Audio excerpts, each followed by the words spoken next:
गुहागर तालुक्यातील पोमेंडीचे रामेश्वर मंदिर सध्या वादात सापडले। काही ग्रामस्थांनी मंदिराच्या जीर्णोद्धाराचा हिशोब ट्रस्टींकडे मागितलाय। त्यामुळेच मंदिराच्या कार्यक्रमात सहभागी होणाऱ्या ग्रामस्थांना मज्जाव करण्यात आला आहे। तसेच मंदिराचे ऑडिट झालेले नसल्याचा आरोप ग्रामस्थांनी केलाय।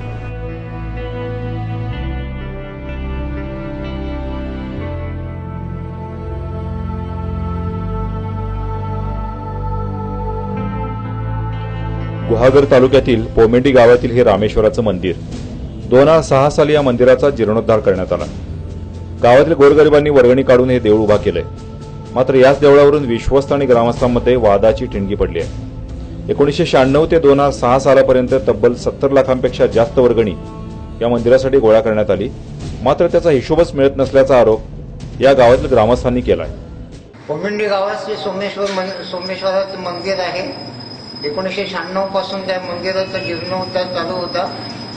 त्या मंदिराच्या जीर्णोद्धारासाठी गावातील लोकांनी, इतर लोकांनी धार्मिक भाविक होऊन भरपूर वर्गणी देणगी रूपाने निधी जमा केलेला आहे।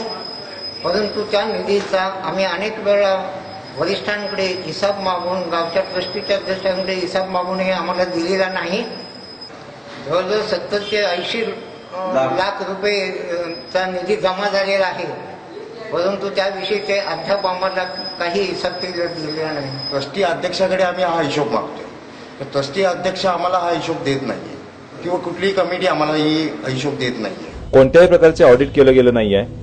विश्वस्त मंडळावर नवीन सदस्यांची नेमणूकच केली जात नाहीये। गावच्या मंदिराचा हिशोब मागितल्यामुळे या गावातील काही जणांना बहिष्कृतच करण्यात आले।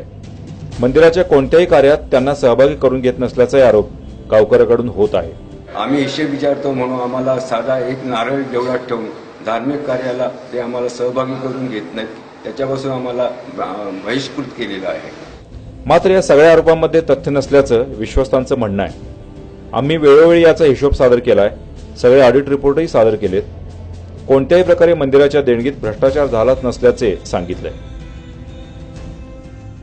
वस्तुस्थिती ज्या वेळेला त्यांनी हिशेब मागितला त्या वेळेला हिशेबाची पूर्तता चतुर्सीमेच्या मंदिरात केलेली आहे।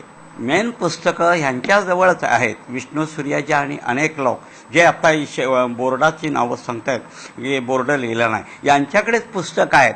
त्याचाच हिशेब ती पुस्तकं जमा झाल्यावरती ते किती लोकांची त्याच्यात नावं आहेत, ती नावं आमच्याकडे सादर झाल्याशिवाय आम्ही संपूर्ण पुस्तकांचा बोर्ड कसा लावायचा, म्हणून ती लावल्या गेली नाही। जी बॉडी बदलावी म्हणून मागणी त्यांनी केली, त्या बॉडीला आमचा कुठलाही विरोध नसताना आम्ही चतुर्सीमात त्या वेळेला बॉडी बदलावी म्हणून सभा लावली। यांचं म्हणणं असं की आमचे एका 3 वाडीतलेच घ्यायचे, बाकी समाजातले कोणी घ्यायचे नाही। हा यांच्या आरोपामुळे प्रत्येक वेळची बॉडी म्हणजे फेटाळल्या गेली, उठून गेली। हिशेब मागितला म्हणून जर बहिष्कार केला असेल तर त्यांनी कुठल्याही हिशेबाच्या वेळेला कुठलाही हिशेब दिला नाही, त्याची पूर्तता दाखवावी आम्हाला समोर। या सोमेश्वराच्या देवस्थानाबद्दल, पैशाबद्दल, ट्रस्टबद्दल, त्यांना इन्व्हॉल्व करून घेण्याबद्दल सुद्धा जे आमचा कुठलाही नकार नसताना त्यांनी जे आता आरोप आमच्यावरती केले ते खोटे आहेत। या सगळ्या प्रकारानंतर गावकऱ्यांनी धर्मादाय आयुक्तांकडे धाव घेतली आहे। देवस्थान ट्रस्टने ग्रामस्थांकडून जीर्णोद्धार निधी घेतल्यानंतर त्याच्या पावत्याही त्यांना दिल्या आहेत। 500 रुपयांपेक्षा जास्त वर्गणी देतील त्या ग्रामस्थांची नावे बोर्डावर छापण्यात येतील, असं विश्वस्त मंडळाने एका पत्रकाद्वारे जाहीर केलं होतं। मात्र अद्याप ते का केले गेले नाही, असे अनेक सवाल ग्रामस्थांमधून सध्या होत आहेत। ज्यावेळी आपल्या देणगी जमा केली, त्या 500 रुपयाच्या वरती देणगीदारांची नावं बोर्डावर लावतो म्हणून सांगितली, ती अद्याप लावलेली नाही। वास्तविक ज्या मंदिरात फक्त श्रद्धेने, भक्तीने जातो, त्याच मंदिरात देणगी आणि निधीवरून वाद होणे हे सुबुद्ध भक्ताला क्लेशदायक वाटते। न्यायासाठी देव आहे अशी सामान्य भक्ताची भावना असली तरी देवस्थानांनाच कोर्टाची पायरी चढावी लागते, हे कशाचं लक्षण आहे? न्यूज टेलसाठी कृष्णकांत साळगावकर, गुहागर।